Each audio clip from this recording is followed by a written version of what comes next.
Welcome to the Depths of Motherhood podcast. I'm your host, Danielle. In season 8, we're exploring what it means to reweave the village, to return to connection after generations of being told we have to do it alone. And truthfully, I'm still finding my way too. Like many of us, I'm saying yes to a new way, learning to notice my old patterns of survival and finding my way back to a life that aligns with the heart. I hope that each episode feels like you're sitting around the fire with a group of friends in raw, honest conversations. I'd love for you to get involved in this season, so please write below in the chat or come to join us on our social media page. And if you go to the show notes, you're going to find my newly released book, Reclaiming Circle, a guide to holding women's circles. Thank you so much for being here, and I'm really looking forward to seeing what comes through in this season. Okay, so let's come to welcome everyone into this space with a gentle meditation before we get into this topic of community, the village, how we can create this in this modern day life. So I welcome you to find a position where you feel comfortable, whatever you can do today.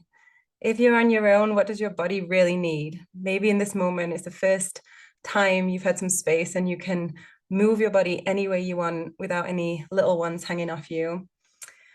Maybe you have some little ones around you or some animals, and just coming to cater for them as well if they're in this conversation as well, getting as comfortable as we can. If it feels good for you, once you've taken a moment to land in this space, to take a look around, to remember where you are in this moment in time, the land that you're on, the space, the room that you're in. If it feels comfortable for your eyes to close down, I welcome you to do that. If that's not possible right now, allow the eyes to move and wander in a way that they would like. So you don't have to fix them on anything. They can scan the room. They can gaze into the distance. Just give your eyes the permission to rest in a way that feels comfortable. So let's come to feel the weight of our body on the earth right now. You might be feeling heavy today. Maybe you are feeling a little bit stuck down, almost a mud-like texture.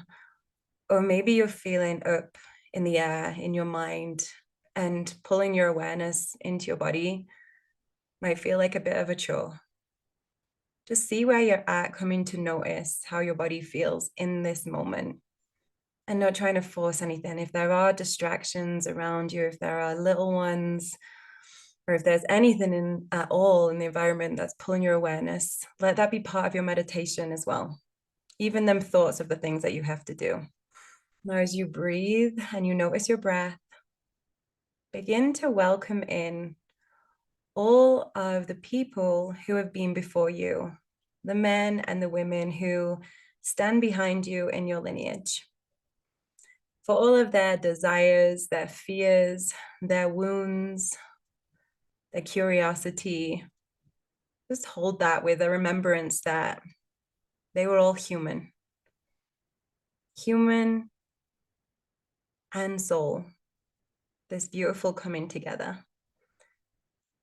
And all their experiences to the point that you were born have somehow supported you to where you're at today. So holding space to let their wisdom come through, to also hear their fears that you might be holding, or their desires that you have claimed as your own, or even the wounds. Let's make this a space where we can see and be with that today. Maybe we become familiar with what is actually ours and what we've decided to take on and what we can hold space for. So just breathing into that and feeling that support behind you, that as you sit here, whether you're sitting in this live circle recording or you are listening to this on the podcast, just knowing as you step forward into this space, you also have all the people behind you supporting you, appreciating you coming into this space to explore this conversation on coming together with other humans, on reconnecting with the earth, and finding a way that holds the wisdom of the past, but also is completely unique and serving to you, your family, your community, the land that you are on in this time.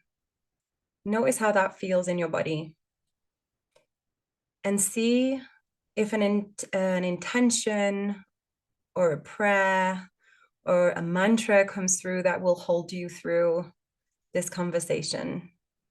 And I'm going to give a little bit of an intro of what we're going to be exploring today. And you're welcome to stay in this space with your ancestors, with your body, or open your eyes, just starting to practice to honor your body, the messages where you're at today. So the focus today is on the village, to use language.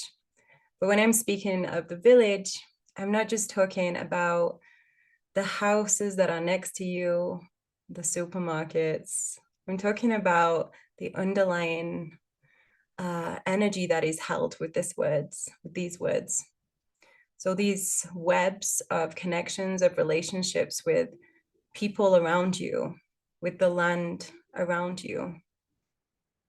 Feeling into this interconnectedness, remembering our belonging, remembering our reason for being here, and that wherever we are in the world right now, we have a reason to be here. There's a connection with this land, with this people that we might not know yet. And this connection will last a lifetime, but physically we might be here for days or hours, or maybe for the rest of our life. But feeling into them, channels that open with other beings that are contributing to this experience right now. And we're going to be exploring any ideas that we might be holding of community, of relationships with other people that might come from stories that have been romanticized from the past, from ancestral stories, how we used to be, and not really remembering that they also had their challenges and struggles.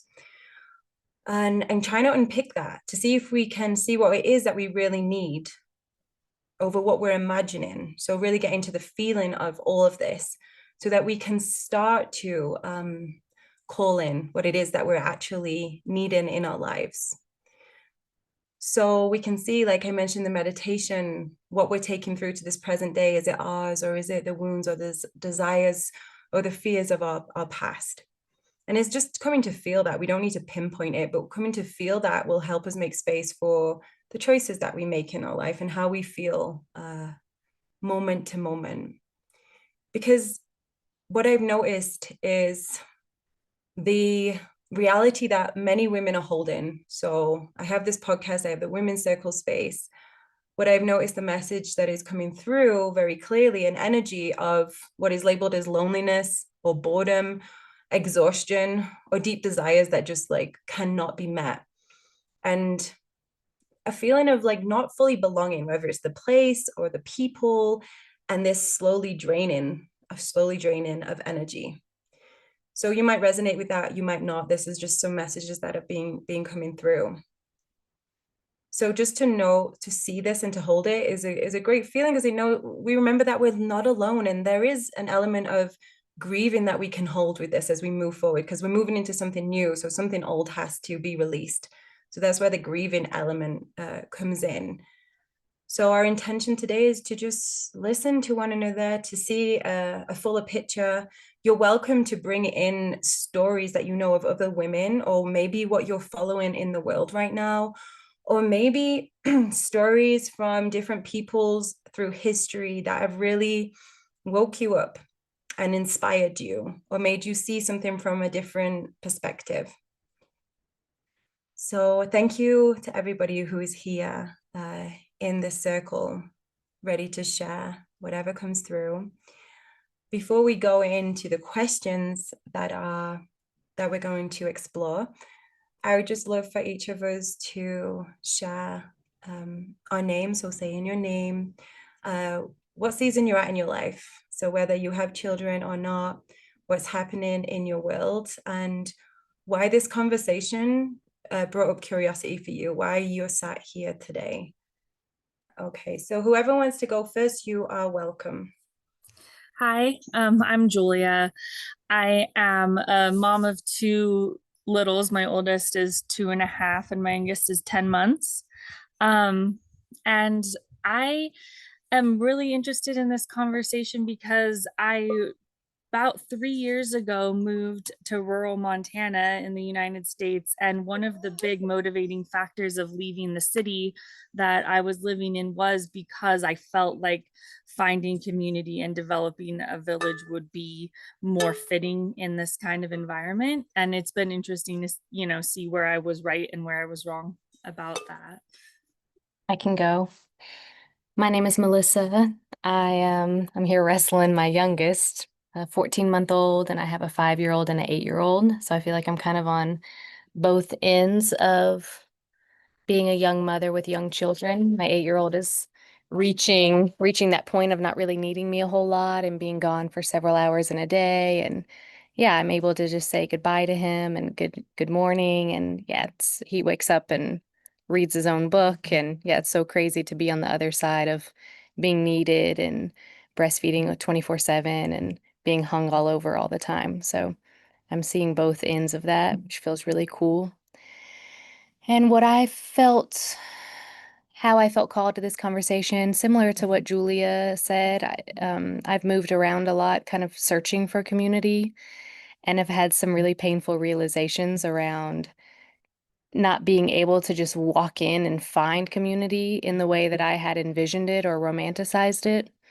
And also, I work with women in-house postpartum care and in birth preparation. And so I feel like I'm also kind of on the front lines of women and new mothers or women becoming mothers feeling really isolated and also reckoning with me not being able to be a village for everyone or for these women that I'm serving, that there's still such a lack even when someone decides to hire someone for birth preparation or for postpartum care, that there's just yeah, still a lot left to be desired, even especially in those spaces. So that's what brought me here. Thanks for having me. Hi, I'm Sean. I'm Danny's sister. I think I've said that many times. Um, so yeah, I'm kind of exploring doing my own business. I travel. I'm in my van at the moment, so I travel around with my partner and my dog in my van. And just I don't really know how to word like what's brought me here. Just that I want to know what that community is. I mean, I talk to many different people about it, and I can feel everyone wanting to come together for the community, but like none of us, we kind of know what it is we want, but nobody really knows what that is. And so I think the knowledge that so many people want this, it's there, but it's not in the reality right now. And that wonder of how we can bring it into the reality and how does it look like how things as we did in the past, as like they did in the past. But how can we get some of those good things and bring them? Thank you. I can go next. So I'm Nina. I've do a lot of things helping out with Danielle with his circles and things, and I suppose it's just yeah, it's made me realize that there is this like group of people out there that do want to be connected, but I can't seem to find it within my local community. And me, Danielle, and Chan are actually part of a group that have met for the past 3 and a bit years and things like that. And it's shown me how powerful that can be if even in an online sense of just meeting and speaking to people can make you feel like you again. And even though you've all got different life experiences and different things going on around you, there's still so many things that resonate. You know, what you said, Julia and Melissa, and that resonated with me as well. So I don't have any children and probably will never have them due to my health. So that's kind of a bit of a sad thing, but I get to be auntie to Danny's little one. So yeah, it's Danielle said to me once, Nina, we're proof that a um a long distance relationship can work because we both put in that effort and we both had that communication. And I think that's made me realise I don't need to look for my village, you know, in my town, or, you know, that I'm actually in, that it can be an online thing. Thank you. I'm Lucy. I'm a mother of my daughter. She's 3.5. And I always heard this phrase, it takes a village to raise a child. And I thought I understood that. And I thought I had a village until I became a mother and realized what really is involved in the village, which is lots of different skill sets, lots of different ages, and we all have to weave together somehow. And to realize that I didn't have that in place, and how difficult my journey into motherhood has been and still is very difficult. It's this elusive thing that I know I need, but you can't just magic it. And I have the most amazing friends, but they are all over the world. So I have a village, but it's worldwide. And when right now I'm in burnout. I've had such an intense time, and I actually collapsed a month ago, and there was really no one there to hold me and scoop me up and take care of my daughter, take care of me. And it's become so blatantly obvious that that is what's missing. And how do we cultivate it when the people who I've known and loved and trusted for so many years are not actually in my life? And I'm making new friends and beautiful people, but for me, the village that I really wish I had is with people that I've known for years and years, who know me, and I can trust them completely, and I can just be my authentic, messy self and know that they've got me and they can hold me the way that will serve me. And I don't have that. And I know that I'm not alone in that. I know so many women who don't have the village, and they are struggling through motherhood, and it's tragic.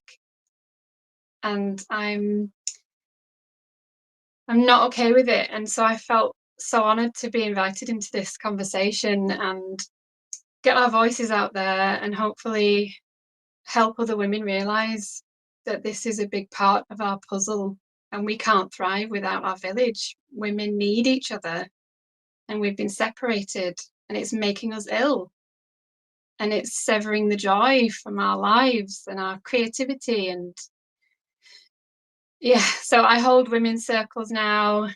It's like a kind of protest against us being separated, and I love it. And I'm gradually building up my village, my local village. I was actually on the way back from a gathering, that's why we're late, because I was realizing, oh, there are women out there who I feel an instant connection with, and I have to nurture it. It's not just going to happen, and I don't have the energy to do that. So that's where I'm at now. I know how to nurture that village, but I don't have it in me because I'm so exhausted from the patriarchal society system that we're all enmeshed in. So I'm so honored to be here talking about this vital subject. Thank you, Danielle. Oh my gosh, so many threads, eh? Like, I am just so excited to see what comes through, and I'm really glad that you can make it. So thank you everyone for landing here. So what I'd like to first of all make space for is, and we have to be really, really vulnerable and honest with ourselves.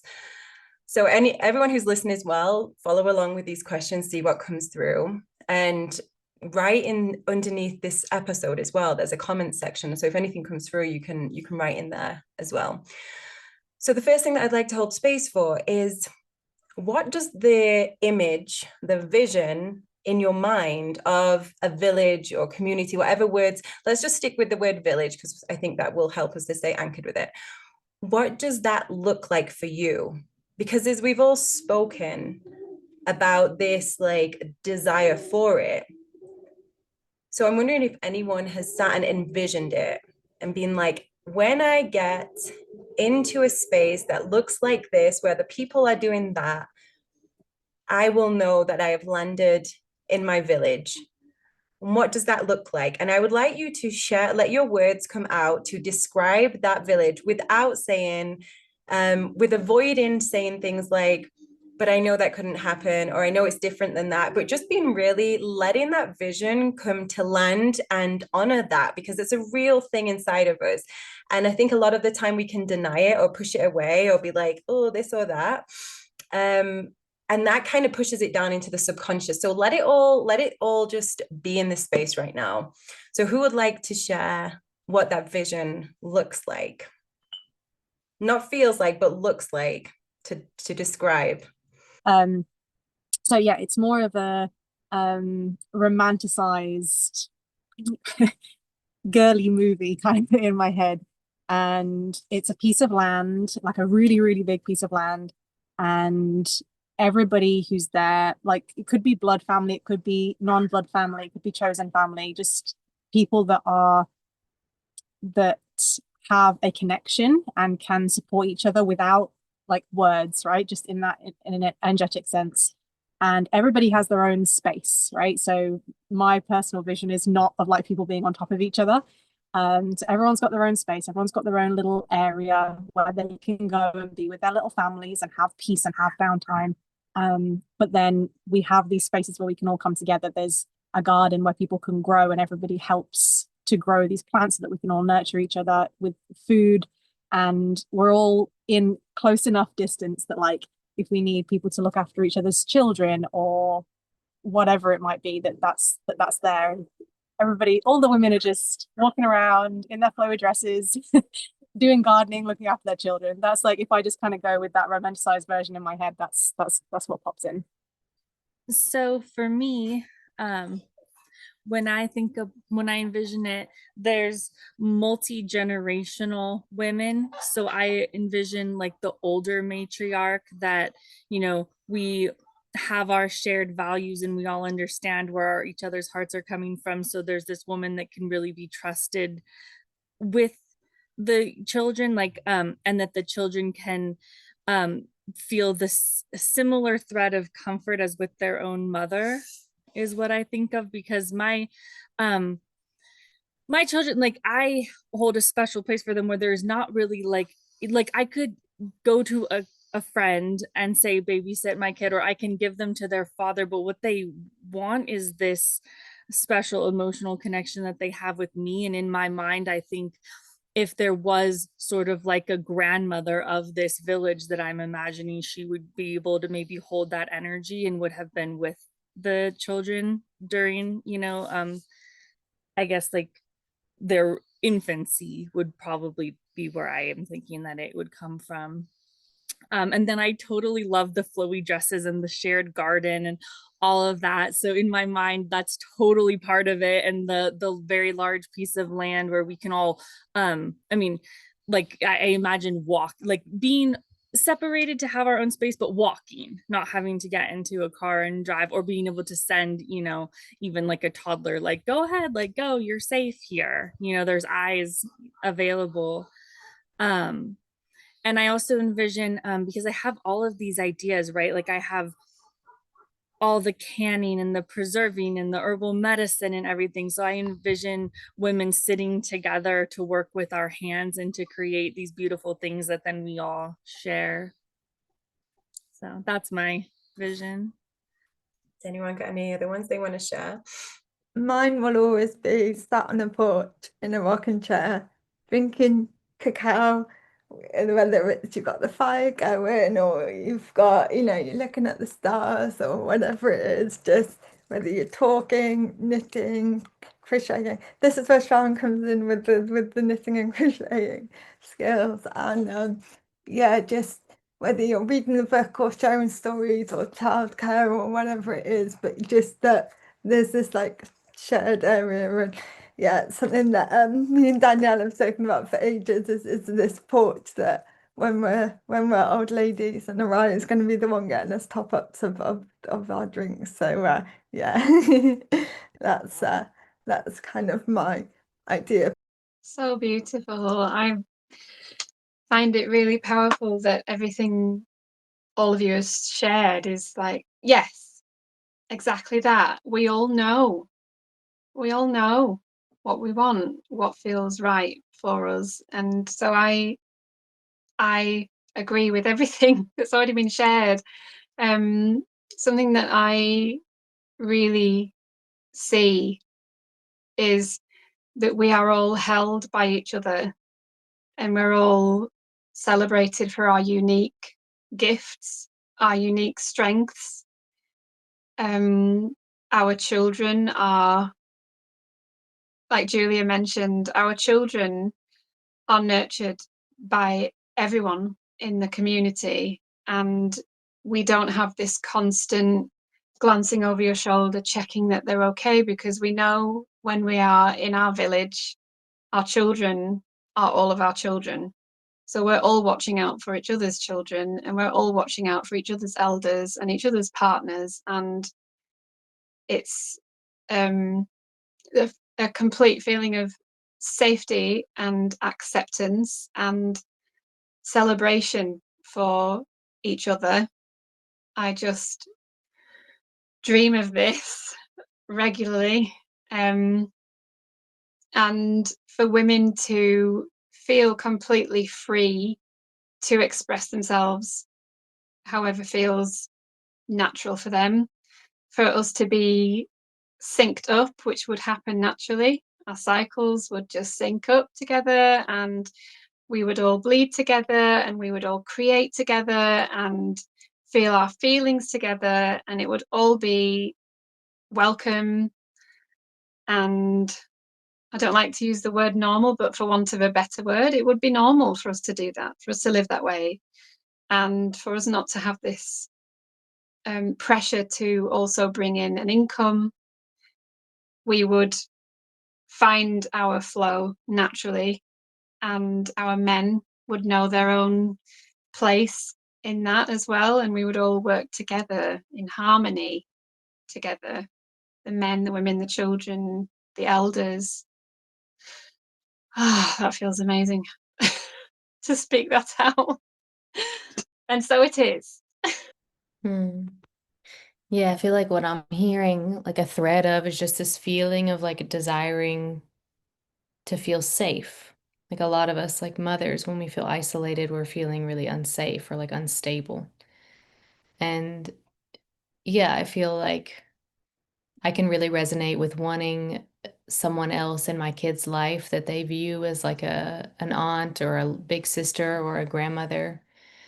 I even joke, like when I'm in town, so a lot of grandmothers will see my kids and they'll say, "Oh, that makes me think of my grandson." And I'm like, "Yeah, we're hiring a grandmother. Like we're looking to hire one. Like we need a grandma in our lives."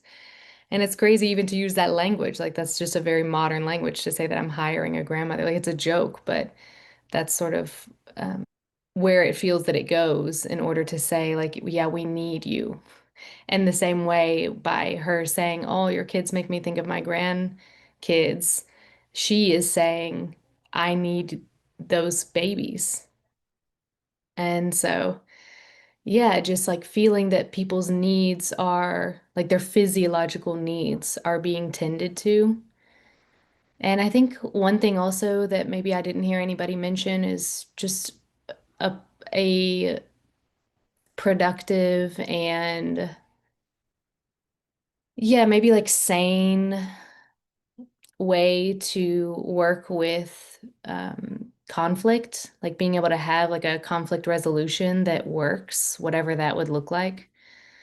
Because I think that's the biggest issue now with dreaming, I guess, in my mind, of the perfect situation is so many of us are so far removed from that dream that maybe it is actualized. And I believe that that can happen.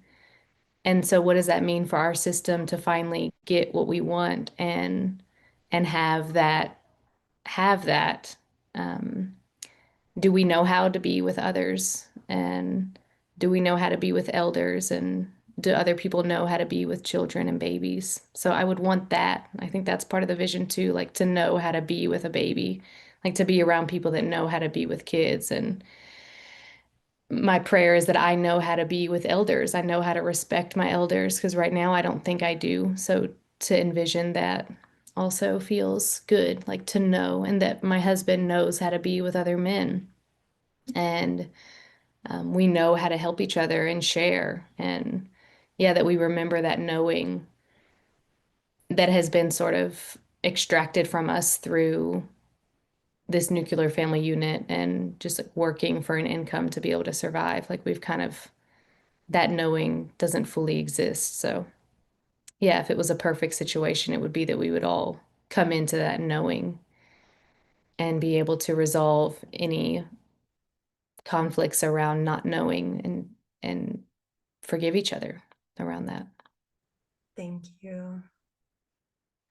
Thank you for everyone for sharing their vision and reflections as well with what we're hearing. We're going to move on to bring ourselves to this present day for really bringing to mind what has happened throughout time and around the world, and also to this piece of land that you're on with the family around you.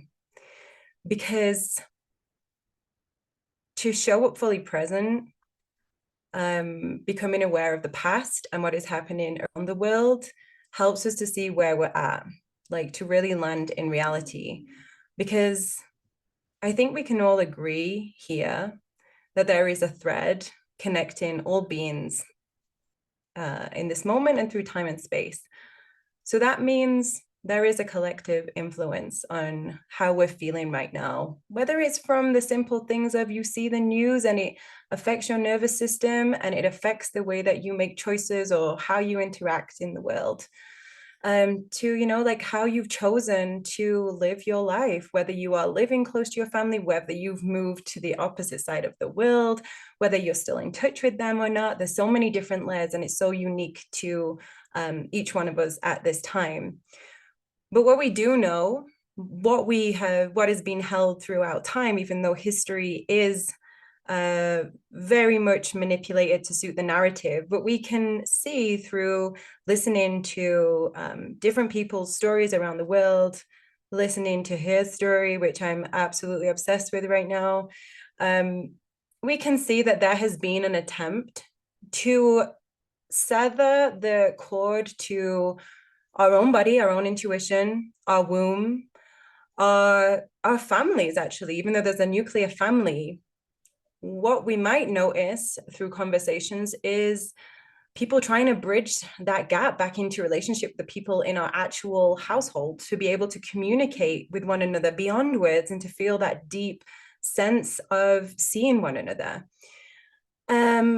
So yeah, we have this with our immediate community, our immediate family, to the community, to the land. Like, you know, I'm sure we all know stories here about how colonization has just been through our entire lives from the beginning to this moment, and it's disguised. For most of us here, it'd be hard to pinpoint. Like we could, because I know everyone here and I know what you focus on. I know what you're aware of. Not everything, but I have a vague idea.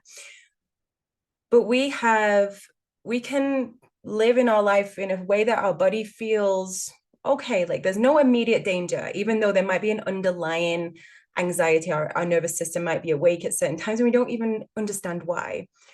But it is happening around the world, and we can just put on the news or our social media and we can see that is still very much happening and very much alive, of the ripping away of families from one another, from mothers, from children, from the elder, from people with illness and disabilities, from our connection to the earth. Like when we were honoring the earth, we knew we weren't separate. It wasn't like, oh, there's nature that is us. We were connected. The earth was our family, and we took care of the earth because the earth took care of us. And that was like the ripple effect of it.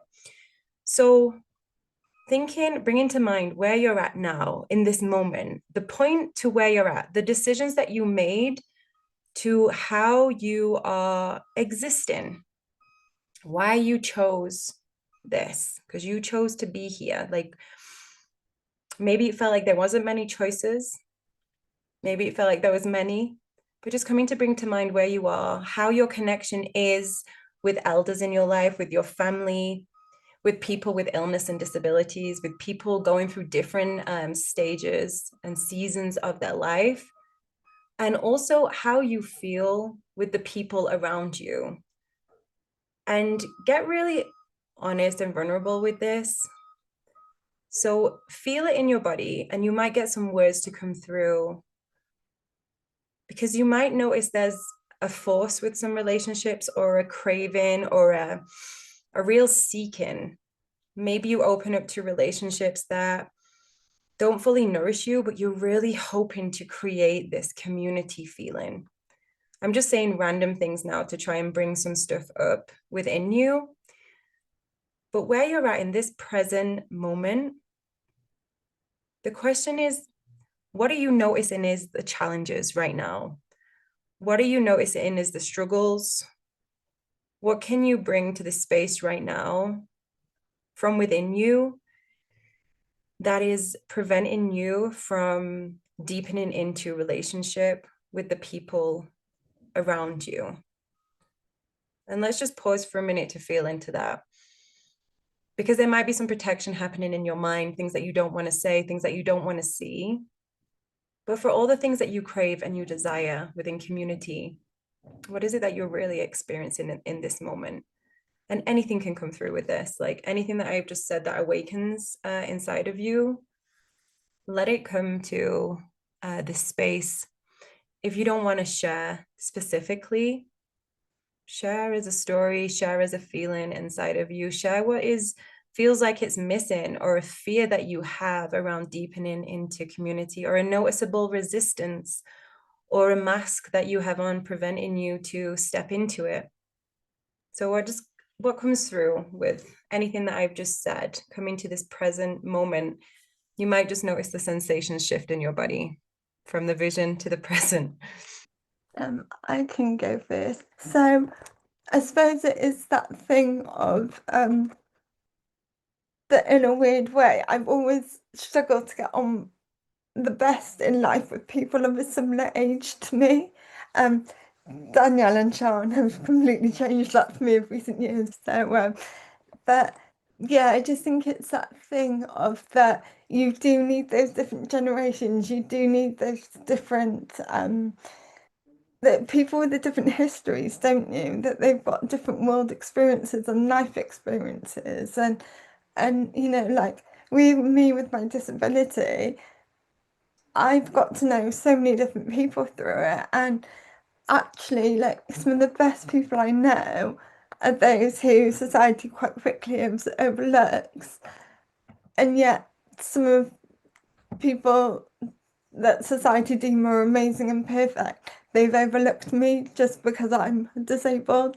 So it's a double-edged sword, isn't it, of having that knowledge and awareness. And yeah, I think for me, when you were talking about it, it brought back all those times where, you know, I suppose when, like, going back 20 odd years, when like we had all the babies around locally in this town, to more recent things, like the people I socialise with, and they're both my mum's age, you know, when so it's my mum and our two friends, and the four of us would like go away for a night and like we went to see Six musical for to learn all about Henry VI because of his wives. So I really enjoyed learning about his story that way. So yeah, it proves to me that within this kind of village concept, you do need all of those different people. It can't just be those that are the same point as you in your life. I think that's what I was trying to say. Thank you. So yeah, I grew up with quite a big, quite a close family. When I was younger, on my mum's side, there was 4 siblings. 3 of them spent a lot of time together, like my mum's siblings, and we did a lot together. It was a lot of fun. So I think there was a lot of conflict resolution and processing of things that didn't happen, and it was all a fun thing. And like in more recent years, that has kind of all disintegrated. There's been a lot of stuff, a lot of things that happened with one of my uncles, and that kind of like separated the family. And I think it showed that we didn't understand how to talk to each other, how to sort out conflict, and without it being just fun, that kind of glue wasn't there, or that understanding wasn't there. And yeah, so it's been a weird one for me now. In more recent years, it sort of feels like everything feels very, very distant, and not this village, not this community. It just feels like kind of different individual people doing their own thing. And even like now, like I said, I'm traveling in my van. I'm physically not in a space with my family around me. I am not in a single steady space at all, which is exactly where I want to be. But it really, as Danny, you were sort of asking the question, explaining things, it just made me realize that I'm trying to seek and find that space. I'm currently living with my partner and my dog, and we are working through those kind of conflict resolutions and how do we communicate and work through things. And I can see that being built, things that was lacking in my family unit in the past is now what I'm trying to create and build now. And I think for me personally, I struggle with the elders because I don't really have like one grandparent. I have my dad's grandparents, which a lot of drama there, but a lot of abuse and stuff through the family. So not really in connection with them at all. And then my granddad on my mum's side died a long time ago. So then I only really have my grandma, or what I call Ninety, on my mum's side. But again, there's been drama there recently, and I have reconnected with her recently, but it's still not quite the same as it was before. And I had a really strong connection with her before. She taught me how to do sewing, and I did a lot of things that were very elder, passed down to the grandchild type of things. And I've not lost those, but the connection isn't quite there. And she's kind of declining. So it's making me question, okay, what do I need to do as I'm stepping into, I'm not a child anymore. I'm not in the generation of children. I'm in the generation of, I'm not a mother, but in the generation of kind of mothers. And how do I reach out and hold space for my elders? I have no idea how to do that. That's something that I'm even uncomfortable thinking about it because I know so little about it. It makes me sad that I know so little about it. But yeah, so I'm interested to hear kind of maybe other people's things on that, because that's a very recent thing for me. Thank you. Yeah, Danielle, whenever you were asking us to just feel into our body and just feel what comes up, I suddenly just like felt so tired of like hit with like exhaustion. And I thought, oh my gosh, that's like one of the biggest things preventing me, I feel like, from like experiencing this village, is maybe just feeling really in a season of needing a lot from other people and being in a season of needing to receive a lot, while also giving so much to my littles. And it made me think of, I was posting on my Instagram stories at some point, just reflecting on after I gave birth, I had made like a really big plan for rest. And every single woman that came to bring me food had kids younger than the age of 10. So nobody brought me food that didn't have a child 10 years or younger. And so I think the biggest thing preventing so many from the village is like probably the two people that we keep speaking about the most is like elders and mothers. These two groups of people we're speaking that we have just repeatedly been saying are probably suffering the most from not having the village, yearning for it the most, trying their best to like pick up some pieces from the past and like smush something together. Um, and yeah, just feeling the brunt of it the hardest. And um, that really is so hard because we're needed in so many other places with small kids. So that's what I'm feeling, like the exhaustion and this feeling of yeah, the people who I feel like are, I mean, everyone is suffering from not having the village, no doubt. But maybe uh, the most vulnerable are mothers and elders and elderly, and potentially also the most isolated. And so, yeah, how do we rally everyone who's not in that group and educate those people on what do we do? How do we show up for those people who need it the most and who are the most vulnerable? Thank you. I really connect with what you just said, Melissa. Right now, I have two friends in my friend group of women that I'm trying to create this village with.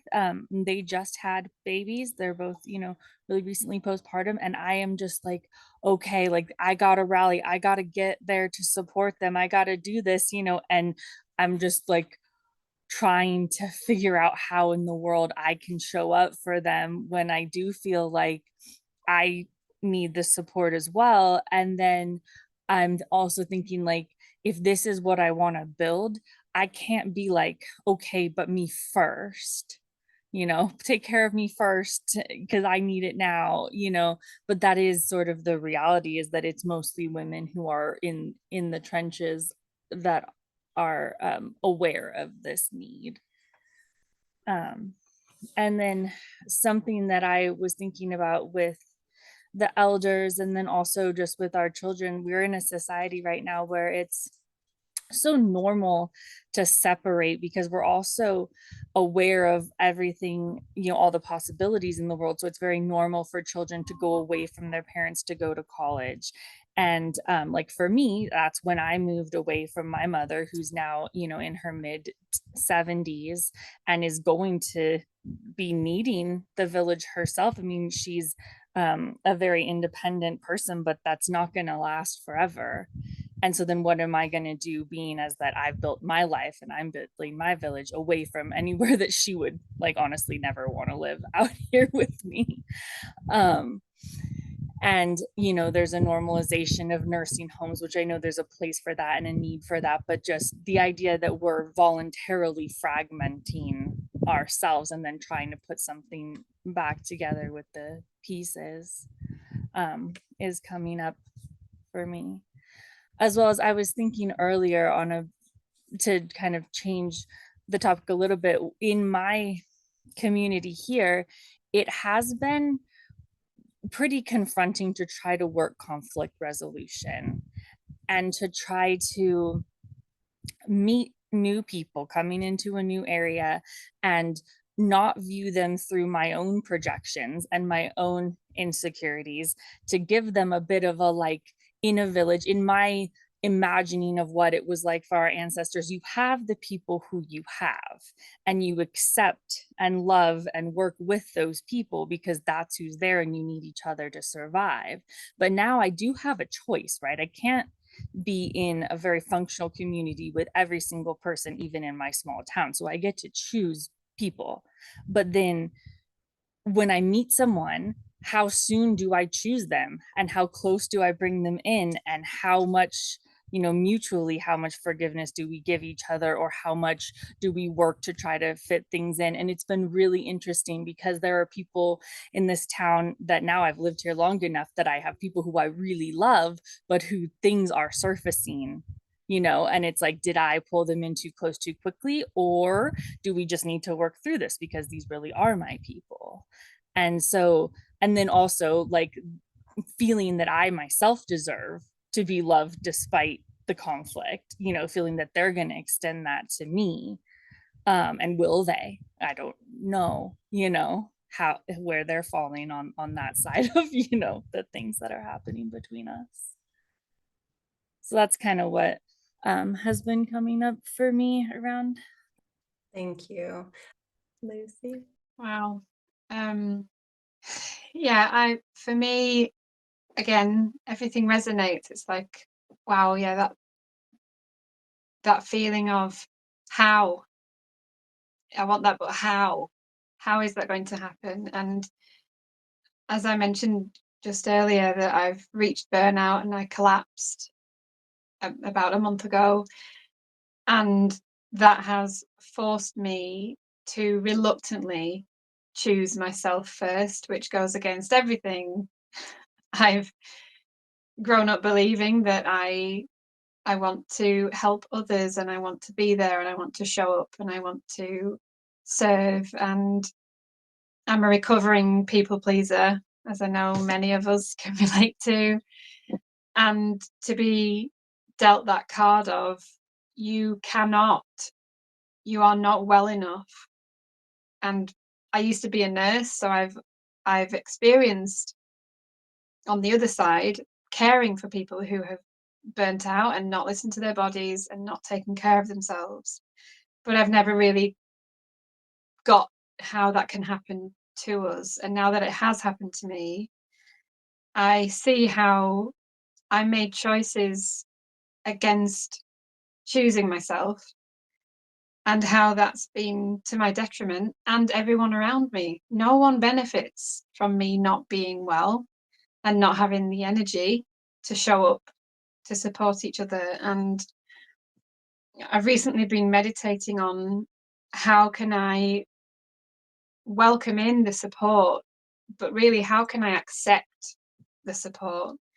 That has been really tough for me to, one, recognize what I can and can't do, two, ask for help, and then three, actually accept it. So my wonderful neighbour is an older lady who is just so, she's got the most beautiful grandmother energy about her, and I knowingly have kept her at a distance because she's not family, and because I was in that place of, I have to do it all, other mums do it apparently, so why can't I? And she's heard about me struggling the way I have been, and she's come round again, even though I've said no multiple times. And now she's come round and I've said yes. So now my daughter, get emotional thinking about it, that I have had to reach burnout, and that help has been there all along, and I've kept it away and said, oh, I don't have the village. I literally do. And I've said, no, I should be able to handle all of this. I just need to try harder, or I need to have more of an organized routine or a rhythm through my day, and I just need to do. So Lily goes there once a week for an hour or two, and it's just the most wonderful thing. And so now I'm like, ooh, who else can I ask? Who else lives on this street?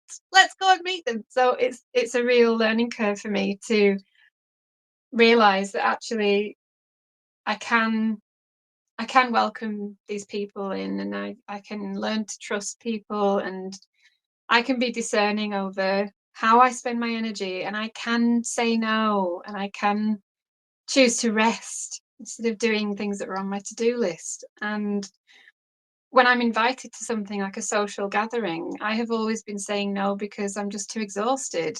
So today I went exhausted, and it was lovely, and I met wonderful women that I've been trying to have a deeper connection with. But at the same time, I'm like, this is what I need to do to build this village, and I don't have it in me to do this as much as I need to. I can't. So it's this horrible feeling of, I know what I need to do, I know how to integrate into that lovely warm community, but I don't have it in me because I've been conforming and masking for so long that I'm burnt out and I need to recover now. So I'm in that crossroads stage of what's too much and what can I do, and can I be held? Can I allow myself to be looked after by these wonderful women that are really local? Amazing how that's a struggle, even though I know it's there. So that's where I'm at the moment. Thank you. I'm celebrating everyone here because I think it's just so powerful to be able to hold the vision and the feelings that brings up inside of us as sensations, and then the opposite to that for many of us, which can be uncomfortable, painful feelings, holding grief with that, maybe the mind comes up and creates judgments, separations, or tries to find ways right now. Well, how can I do it right now? So there's a lot that can come up with how we've just explored this. And I just want to celebrate us being here and doing this together through all different walks of life. So we're holding space for that struggle and the reality of it and the craving for something that is being called for deep within our bones, like how the first question went, and we all brought that to the surface. And just from listening to all of you and just like pulling this all together, there's so much information that we've received from our experiences, from our body, from what we've just shared. And that is such a gift, because now we get to honor where we're at, honor the space that we live in, and get to make some choices with this as well. And to also know, even though there is a sadness in it, we are not experiencing the vision that we first put out there. And if we can accept that, accept the grief and the discomfort that comes with that, then it will free up a lot of energy for us to be able to step into the world and, first of all, initially like rekindle that relationship with ourselves, so we get to know our yes and our no. Like, am I truly exhausted to the point that I want to be at home and I want to be cozy and read my books and nourish myself and just stay grounded? Or is it an exhaustion coming from a fear of connecting? Or is it another angle to this? Maybe the community is depleting and not nourishing, and they're not doing their inner work and projecting. Like, there's all different aspects to how we're experiencing the people around us. So just getting very honest with where we're at and knowing ourselves, knowing our desires, knowing our needs, and seeing how we can show up moment to moment. Because it is, many of you just mentioned it there, like we are seeing what is needed. We are calling it in. We are craving for this community. And so many of us feel like we have to do that single-handedly or it's not going to happen. And so we take on so much, and it's like almost on us. So just the remembrance, as we've been sharing, of it is all beings. It is us weaving our lives, our history, our deep, deep desire to reconnect to each other on this heart level, to be able to welcome all of ourselves to the table and own that. And so I think it's important to acknowledge the need for this conscious communication, to be able to know our own desires, our own triggers, our own ways that we can project. Because once we know that in ourselves, we'll also be able to feel it when it's happening outside of us. So it'll just help to bring a clearer picture and give us space to choose on how we show up. And also, I just saw that the space that's being created, so kind of the unraveling, coming back to our individual self or our smaller families, it has given us the space to be able to remember how to be with one another, to be able to sharpen that relationship with our own body, our own intuition, so that we can weave ourselves back into community in a healthier, nourishing way that doesn't just come from like wanting to take or a desperation, but it comes from like a deep knowing of ourselves and the ability to receive and give. So like that reciprocity, that balancing giving in and receiving. And that will look so many different ways. Because what I just wanted to add before we go to kind of wrap this up with the last question is, what I've noticed in my own life is the surface level community. People might be showing up, but who is showing up when it really matters? So it's challenging my idea of this larger group of people to really being able to focus on the people around me who I want to show up for, who will show up for me, and trusting that that will ripple out and that will be supportive for my path moving forward. So yeah, this is just something to feel into. It's like, it's okay if you don't want to go to them events. It's okay if you want to just have a smaller connection and relationship with the people around you. Like, it can look both ways, but just you get to decide, you get to ask what feels good. And in the past, like when we look at different communities throughout time, they've had ceremonies and rituals and rites of passage that have really helped to dissolve that tension that can build up in relationships, or the wounds, the collective community wounds, and the celebrations and the joys, and really seeing that that one person is everyone in the community. And that's what we are missing, a lot of us. In your life right now, as you are being very honest with where you are at, your reality, what kind of practices or what kind of ways of showing up or realizations would be helpful in your life right now to try to rebuild this connection with other beings around you? So your first thing that comes to mind might be the earth. You know what? I'm going to just begin to rebuild my connection with nature, with the earth. It might be, I'm going to start to rebuild that relationship with my body, with myself. And the way I'm going to do this is, it might be in your immediate relationship or people around you in your community, to kind of open that channel of reciprocity, of giving and receiving in a way that is true, that is of the heart, that even if challenges or triggers or painful events come up, we'll be able to like hold it.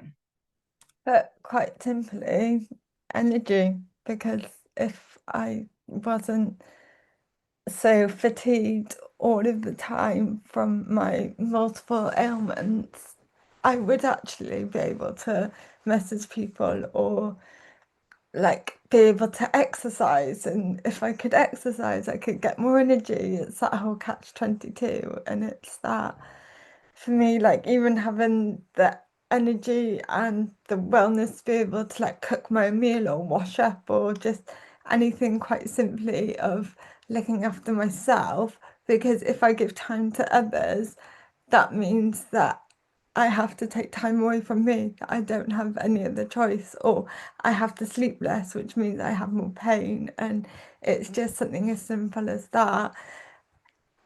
It will always come back to my health for me. My health, I can't do a lot of things, and as much as I set my mind to it, is that if I wake up that day and my body goes, nope, that's it for me. It doesn't matter how many months I could have planned something, I could have all the money in the bank to pay for it, and could have all the people waiting for me outside my bedroom door.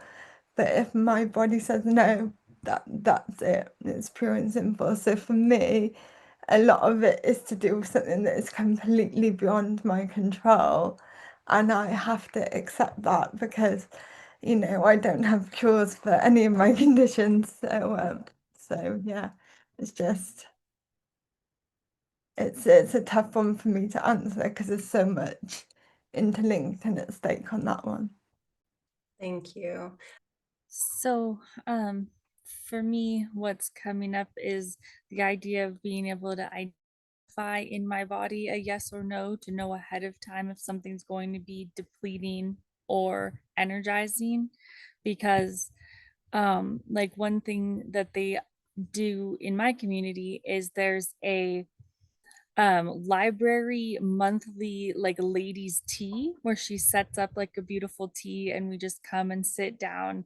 And so I think the idea of hopefully trying to say, to know when to say yes to something that'll like, that is supposed to give energy. What the library director was talking about is like, this should give us a place to decompress and unwind. But then in my mind, anything social, I feel like I'm expending energy being performative, or you know, expending energy trying to show up how I think I should.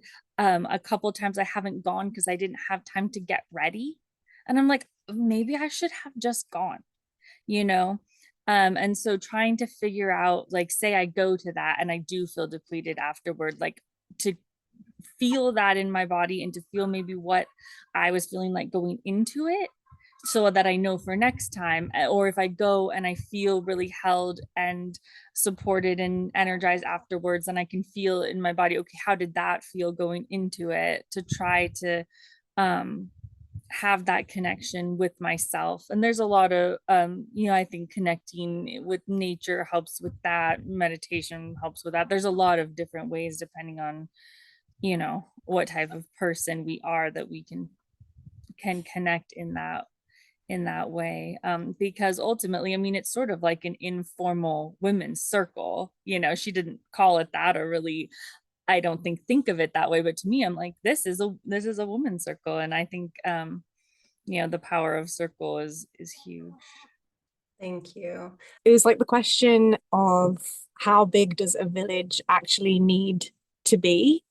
I think maybe there's an expectation, or a relaxing of an expectation of how much that needs to be. Like, when we were talking about our vision, I said, like, there's this massive land with loads of people there. So yeah, all the inner work that I'm doing on myself now, it's starting to get to the point where I'm utilizing that to not mend relationships, but nurture relationships. So I've spent so much time not being able to, I don't know how to word this, but not understand myself, or not be able to be with myself.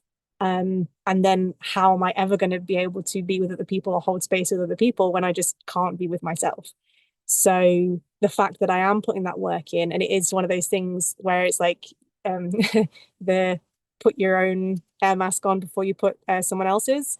And I think when people say that phrase, there's an instantaneous thing about that, because that phrase is like an instantaneous thing. But actually, I've had to focus on putting my own air mask on for 10, 15 years. And only now am I just being able to now go, okay, now I can start to help other people around me with their air masks. But I think I'm starting to understand that now. And with like my mum, for example, I've always had a great relationship with my mum, but now I'm starting to be able to connect with her on a deeper level. That I've always had a deep connection with her, but I don't know how to word it, but something more connected, something more village like what we're talking about.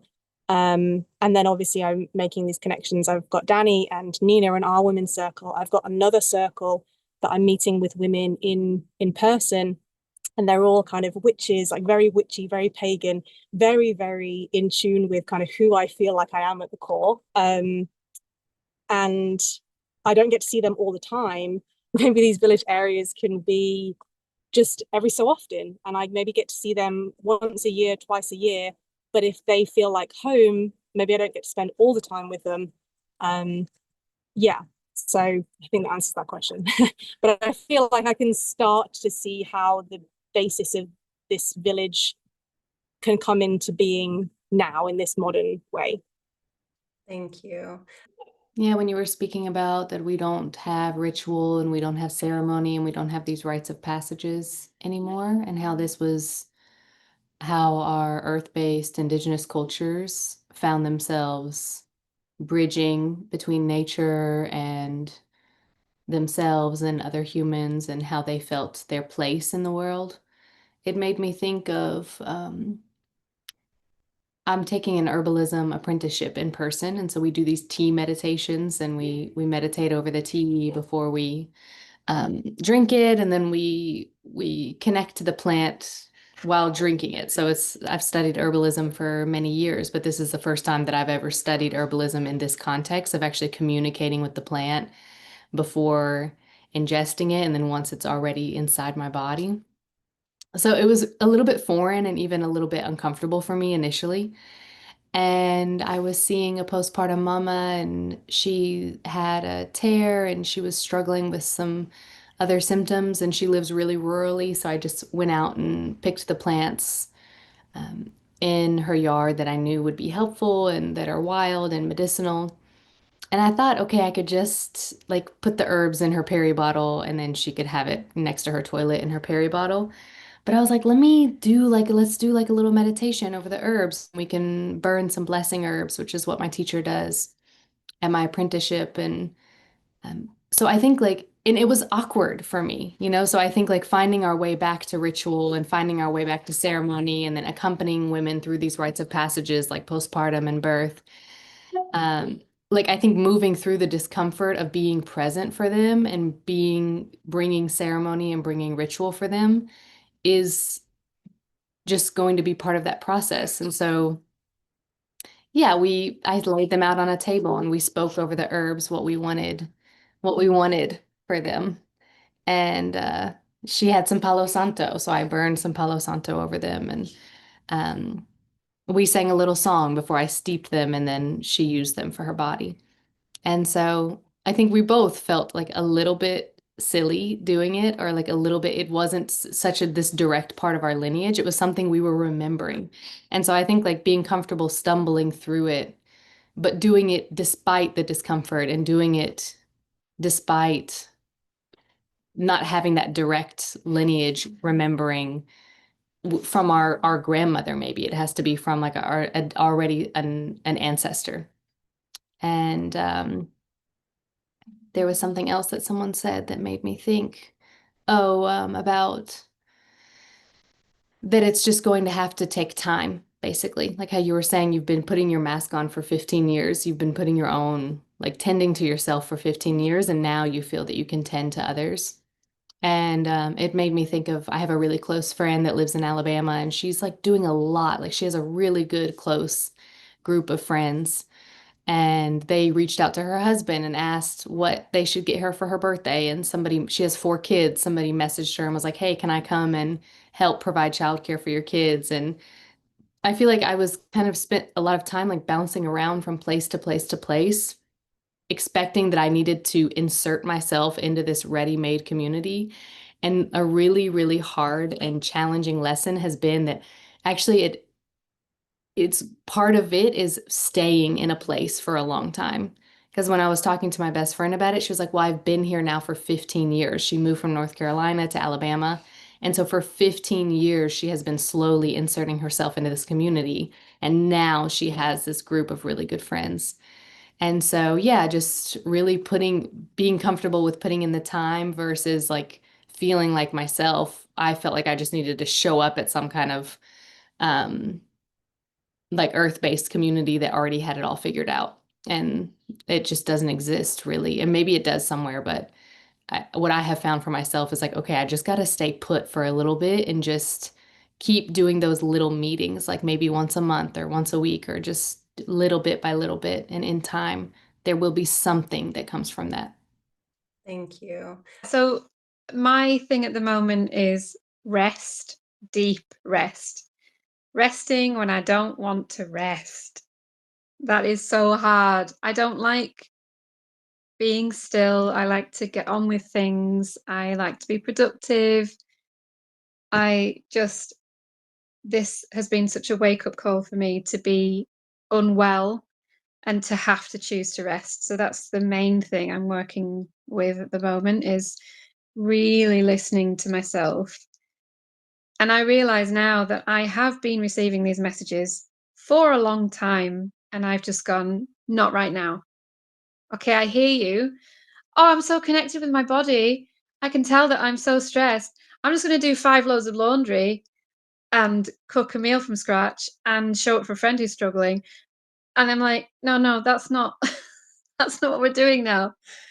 So it's things like that, just acknowledging that I might need to rest when I really want to be doing something, acknowledging that I may have loads of energy in the morning and make a plan for the day and then have to shift that and accept that what I thought I could do is not actually possible, and that's okay, and I have to choose to do what I need to do.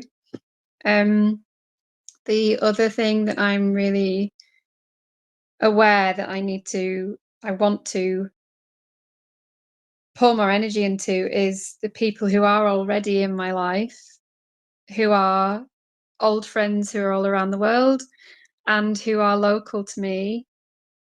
Relationships need nurturing and they need constant nurturing.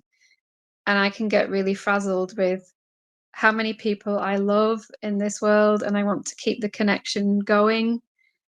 And then I just go silent and I'm getting messages like, are you alive? Like, yeah, I'm alive. I'm just under a rock, tidying and organizing things under this rock. Like, what am I doing? I need to acknowledge what's actually vital for me, and that's the people in my life, more important than other things that I tend to focus my time on and energy on.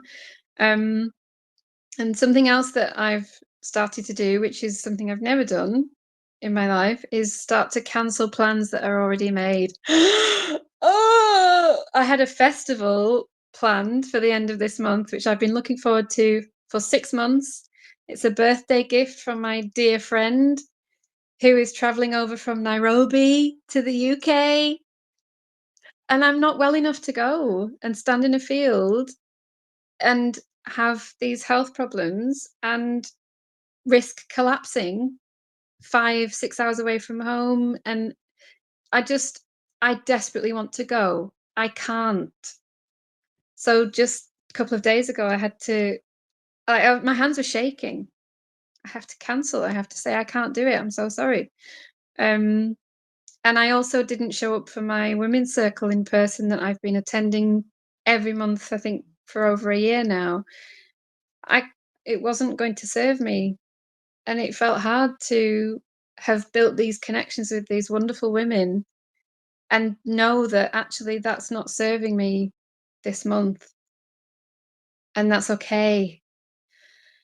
So it's okay to disappoint, and it's okay to choose myself. And so it's a big learning curve for me. So those are the things I'm working on a lot right now. Thank you. Thank you for everyone who shared. I just reflecting on my own life as you were speaking as well, because there's so many links and so many things that have lit up. And I feel like moving forward, I have been saying this for a while, like the releasing of the seeking of a community that I have in my mind. I've kind of been having it there as a practice, but I'm really feeling that I know what that means in my body right now. And it means being honest. It means being vulnerable, and it means being able to grieve and be sad. But also in that, all of that, what I'm feeling is this real deep desire to be present, like to be present with the people that are around me. And like you brought in ritual, Melissa, I love that, because it does feel awkward sometimes, like, but it is the practice, it is a tool that we can use to remember what it feels like to be in that depth of connection with ourselves, with others, with spirit. Last time I was in Peru, I was hosting big in-person circles, and they fed something inside of me. They nourished a part of me that desired to be the person who hosts circles with many people. But I realized I started to have this feeling that, I don't want to do it. Like a feeling inside of me that I wasn't looking forward to it anymore. And so I've come back to Peru again. And this time I decided, I just have to focus on the people that are dear to me, that are close to me, that are looking for my support and my presence right now. So there's a mother here who is postpartum, and I've just chosen to show up for her, to do a closing of the bone ceremony, to bring some food, like to be present to her needs and ask her, what is it that you need? Like, how can I support you right now?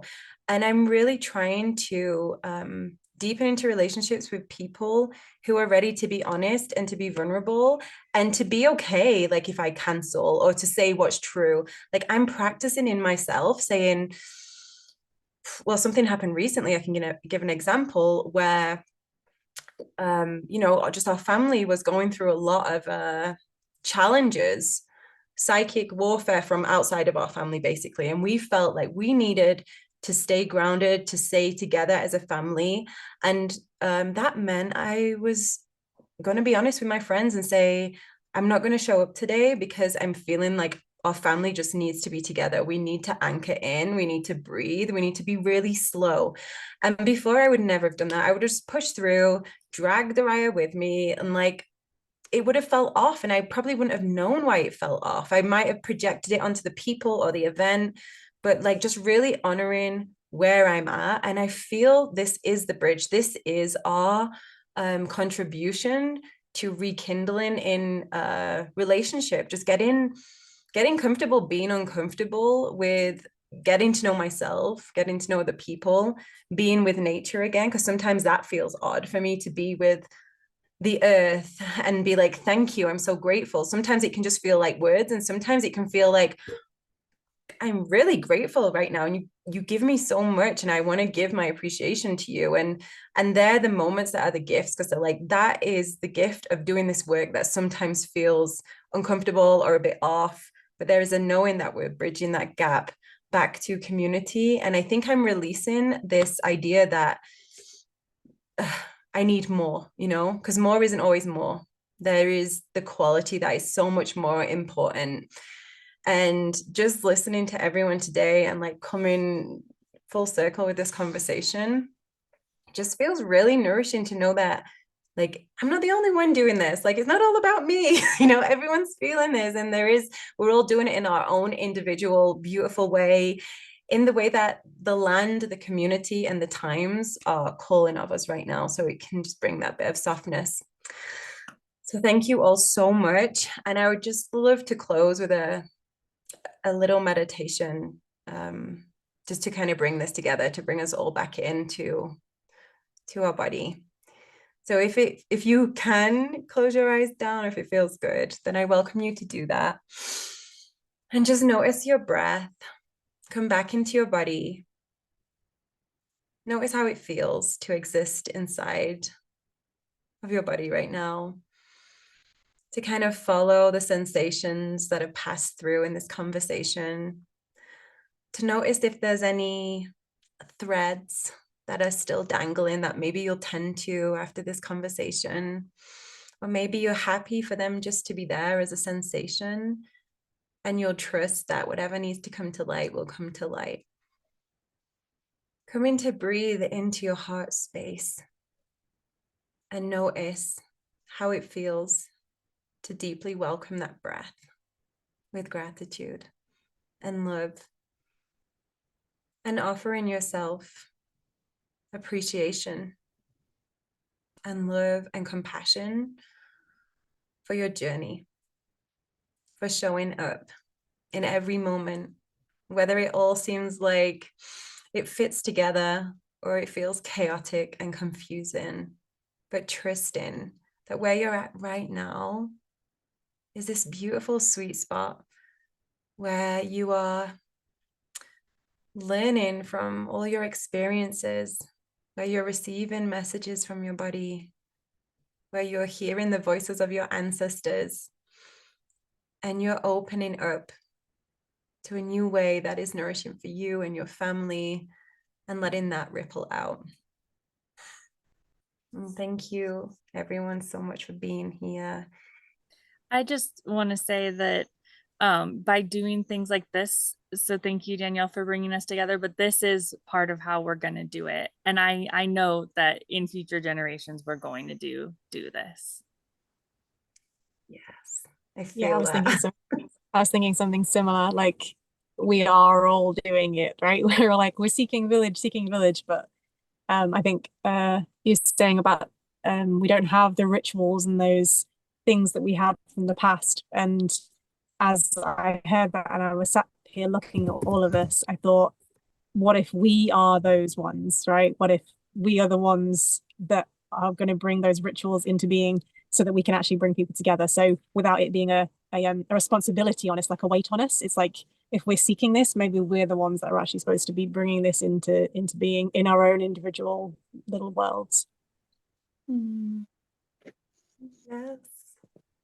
Beautiful. Yeah, I second that. I really feel that this is how it's done. This is how we need to be. We're connecting in the modern way, and we are remembering how to connect with each other, with ourselves. And like you said, Sean, it's like we're being called to show up in this way. And sometimes I really struggle with that. Sometimes I kind of wish I wasn't being called. stop calling me. I've got so much to do in this life. Like, I just sometimes feel the pressure of how many women are relying on women like us to show up and get vulnerable and get real and get fierce and rest. It's a lot. I feel the responsibility of that at the moment because it's so needed. Yeah. Yes. Thank you. Melissa, any famous last words? Just thank you. Thank you for bringing us together. Thank It's you. a whole range of emotions and energy as well. So I went through the whole thing. Yeah, it's always so funny going into topics like this one, which is so deep, because there can be a point, like in the middle, you're like, well, I'm feeling like, wow, there's so many threads. Like, what is going to happen towards the end of this? And I think that is the beauty of it, like just the mess and the chaos, and then kind of stepping back at the end and being like, oh, I've come out the other side. I see something. Oh, okay. And that is the practice in itself, like seeing it all the way through, feeling the feeling all the way through. And having women to do that with is amazing, because no running away, no distracting. Let's stay till the end and feel this one all the way through. So thank you so much, everybody. And thank you to everybody who is listening. I'm going to leave everybody who is here, all of your details, any handles that you have on social media in the show notes so that people can connect. All right. Thank you so much.